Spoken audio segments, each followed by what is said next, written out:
Hello everyone. इस video में हम देखेंगे कि ये स्ट्रेंथ टैब क्या करता है और यहाँ पे ये सिमुलेशन इटरेशंस क्या करता है। तो अभी के लिए मैंने यहाँ डायनेमिक्स टैब में सिर्फ कोलिजन वॉल्यूम को ऑन रखा है, जिससे कि हमारा प्लेन इस स्फीयर पे आकर रुक जाए। और इसके अलावा मैंने यहाँ पे कोई भी सेटिंग अभी चेंज नहीं की है। तो आप देख सकते हैं कि इस तरह से हमारा सिमुलेशन यहाँ पे रन हो रहा है। तो अगर हम इस स्ट्रेंथ वाले टैब पे आएंगे और इसको अगर मैं थोड़ा कम करूँगा और मैं फिर से सिमुलेशन को रन करूँगा, तो अब आप देख सकते हैं कि हमारा मॉडल पहले से ज़्यादा स्ट्रेच हो रहा है। और मैं इस वैल्यू को जितना ज़्यादा कम करता जाऊँगा, हमारा मॉडल उतना ज़्यादा स्ट्रेच होगा, जैसा कि यहाँ पे देख सकते हैं। और अगर इस वैल्यू को मैं बिल्कुल कम कर दूँगा और मैं फिर से रन सिमुलेशन पे क्लिक करूँगा, तो अब हमारा मॉडल इस तरह से बहुत ज़्यादा स्ट्रेच हो रहा है। तो मैं इसको बैक कर रहा हूँ। तो आप समझ गए होंगे कि ये स्ट्रेंथ टैब हमारे किस तरह से काम आ सकता है। बेसिकली ये भी हमारे मॉडल को एक तरह से स्ट्रेच करता है। लेकिन अगर हम इस वैल्यू को बहुत ज़्यादा कम कर देंगे, तो हमारे मॉडल में बहुत ज़्यादा वियर्ड स्ट्रेचिंग्स आ जाएंगी। तो अभी के लिए मैं इसको 1 कर रहा हूँ और मैं फिर से सिमुलेशन को रन करूँगा, तो हमारा मॉडल नॉर्मली इस तरह से सिमुलेट होगा। तो अब हम देखेंगे कि सिमुलेशन इटरेशंस क्या करता है। तो बेसिकली इस स्लाइडर की वैल्यू जितनी कम होगी, हमारा सिमुलेशन उतनी जल्दी हो जाएगा, लेकिन हमारा सिमुलेशन अच्छे से नहीं होगा। और इस वैल्यू को मैं जितना ज़्यादा बढ़ाऊँगा, तो हमारा सिमुलेशन उतना ज़्यादा अच्छे से होगा, लेकिन सिमुलेशन टाइम बहुत बढ़ जाएगा। बेसिकली हमारा मॉडल बहुत स्लो होकर सिमुलेट होगा। तो इस वैल्यू को अभी के लिए मैं 0 कर रहा हूँ और मैं यहाँ पे सिमुलेट कर रहा हूँ। तो आप देख सकते हैं कि सिमुलेशन बहुत जल्दी हुआ, लेकिन ये सिमुलेशन कुछ खास नहीं हुआ है और यहाँ पे स्ट्रेच भी हो गया है। तो यहाँ पे इस प्लेन का शेप भी ख़राब हो गया था और इस पर किसी भी तरह की कोई डिटेल्स भी नहीं आई थी। और अगर मैं अब इस वैल्यू को थोड़ा बढ़ाऊँगा और मैं फिर से इसको सिमुलेट करूँगा, तो इस बार हमारा सिमुलेशन थोड़ा धीमे हुआ और इस बार हमारे मॉडल पे थोड़ी डिटेल्स भी आई हैं। इसी तरह से मैं इस वैल्यू को जितना ज़्यादा बढ़ाऊँगा, हमारा मॉडल उतना ही अच्छे से सिमुलेट होगा। मैं इस वैल्यू को एक बार 1000 पे ले जा रहा हूँ और फिर से इसको सिमुलेट कर रहा हूँ। तो अब आपने देखा कि हमारा मॉडल थोड़ा धीमे सिमुलेट हुआ, लेकिन इस बार इस पर डिटेल्स काफ़ी ज़्यादा अच्छी आएंगी। तो एक बार मैं डायनेमिक्स पे जाके इस पर ये वाली डिवीज़न अप्लाई कर दे रहा हूँ, क्योंकि अभी हमने इस मॉडल पे एक डिवीज़न दे रखी है। तो मैं इसको अप्लाई कर रहा हूँ। मैं एक बार बैक जा रहा हूँ और अब मैं यहाँ पे फिर से अप्लाई कर दे रहा हूँ और अब मैं इसको यहाँ पे सिमुलेट करूँगा। तो आप देख सकते हैं कि ये काफ़ी ज़्यादा टाइम लेगा सिमुलेट होने में, क्योंकि मैंने इस वैल्यू को 1000 कर दिया है। लेकिन अब जो हमारा सिमुलेशन होगा वो काफ़ी ज़्यादा अच्छे से होगा, जैसा कि यहाँ पे देख सकते हैं।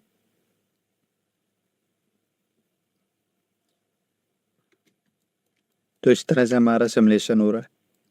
मैं इसको बैक कर रहा हूँ और अब मैं सिमुलेशन इटरेशंस को 0 कर रहा हूँ और इस बार आप देख सकते हैं कि हमारा सिमुलेशन इतनी जल्दी हो रहा है, लेकिन ये सिमुलेशन बिल्कुल भी एक्यूरेट नहीं है। बाई डिफ़ॉल्ट ये वैल्यू 100 पे रहती है, तो अगर इसको मैं 100 पे ही रखूँगा, तब भी हमारा सिमुलेशन काफ़ी अच्छे से होगा।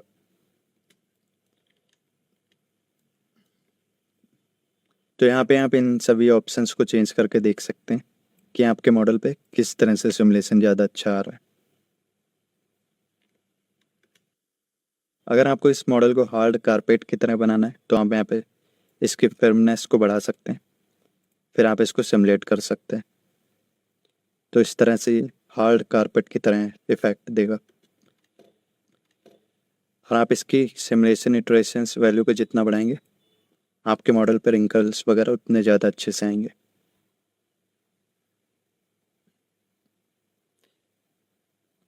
जैसा कि आप अभी देख सकते हैं। तो मैंने इसको बैक कर दिया। मैंने यहाँ पे डिफ़ॉल्ट वैल्यू दे दी। अब हम देखेंगे कि यहाँ पे सेट डायरेक्शन क्या करता है। तो एक बार मैं यहाँ पे बैक जा रहा हूँ, जिससे कि हमारे मॉडल पे ये जो अभी हमने डिवीज़न अप्लाई की थी, ये यहाँ से हट जाए। तो ये डिवीज़न यहाँ पे हट गई है और मैं इसको बंद भी कर सकता हूँ। तो अगर मैं यहाँ पे बिना कोई सेटिंग को चेंज किए इसे रन करूँगा, मैं यहाँ पे एक बार फ्रंट व्यू पे आ रहा हूँ। तो अगर मैं इसको नॉर्मली रन करूँगा, तो ये इस तरह से रन होगा। तो आप देख सकते हैं कि हमारा मॉडल डायरेक्टली नीचे की ओर आ रहा है। जो भी यहाँ पे प्लेन था वो बिल्कुल नीचे जा रहा है। मैं इसको बैक कर रहा हूँ। अगर मैं अपने व्यू पोर्ट पे इस तरह से रोटेशन करूँगा और मैं इसको अभी भी रन करूँगा तो आप देख सकते हैं कि हमारा मॉडल इसी तरह से जा रहा है, क्योंकि बेसिकली हमारे मॉडल का फ्लोर यही है। चाहे तो मैं इसको इतना रोटेट करूँ या मैं इसको इस तरह से रोटेट कर दूँ, तो इससे कोई फ़र्क नहीं पड़ेगा, क्योंकि हमारे सीन का प्लेन यही है।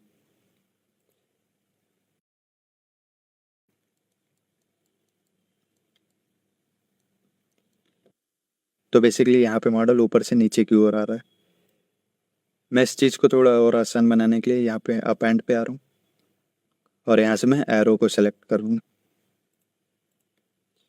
और इस एरो को मैं यहाँ पे मूव कर दे रहा हूँ। तो यहाँ पे आप देख सकते हैं कि हर मॉडल यहाँ नीचे की ओर सिमुलेट हो रहा है। तो मैं प्लेन को अगर सिमुलेट कर रहा हूँ तो वो नीचे की ओर जा रहा है। चाहे तो मैं सीन को इस तरह से कितना भी रोटेट कर लूँ, हमारा फ्लोर यहीं पे है और हमारा हर मॉडल इसी तरह से नीचे की ओर जाएगा। तो मैं फिर से इस प्लेन को सिमुलेट करूँगा तो ये नीचे की ओर ही जाएगा। मैं इसको बैक कर रहा हूँ, लेकिन यहीं पे रहते हुए अगर मैं सेट डायरेक्शन पे क्लिक कर दूंगा तो इस पूरे सीन के अकॉर्डिंग यहाँ पे हमारा फ्लोर होगा और हमारा मॉडल यहाँ से इस तरह से नीचे आएगा। तो बेसिकली ये एरो यहाँ पे ना जाके इस तरह से नीचे की ओर आएगा।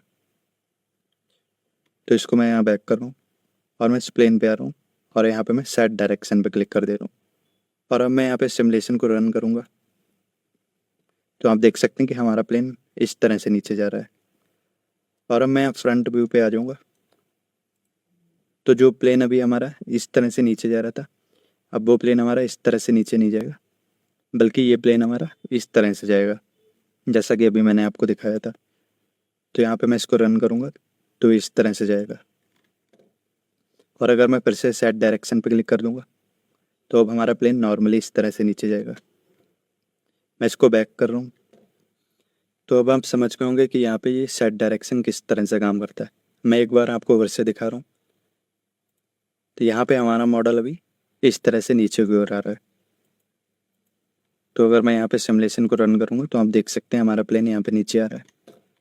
और इस सीन को मैं किसी भी तरह से यहाँ पे रोटेट कर दूँ, चाहे तो मैं इस तरह से रोटेट कर दूँ या मैं इसको बिल्कुल अपसाइड डाउन इस तरह से कर दूँ, तब भी हमारा सिमुलेशन इसी तरफ होगा, जैसा कि आप इस एरो को देख सकते हैं।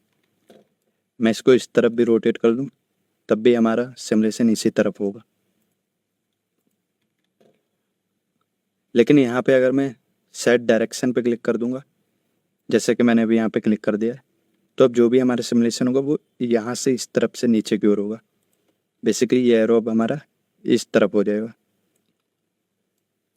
तो मैं फिर से फ्रंट व्यू पे जा रहा हूँ तो आप देख सकते हैं कि ये एरो हमारा इस तरफ है। तो मैं सिमुलेशन को रन करूँगा। मैं इसको बैक कर रहा हूँ, मैं इस प्लेन को सेलेक्ट कर रहा हूँ और मैं सिमुलेशन को रन करूँगा तो हमारा सिमुलेशन इस तरफ होगा।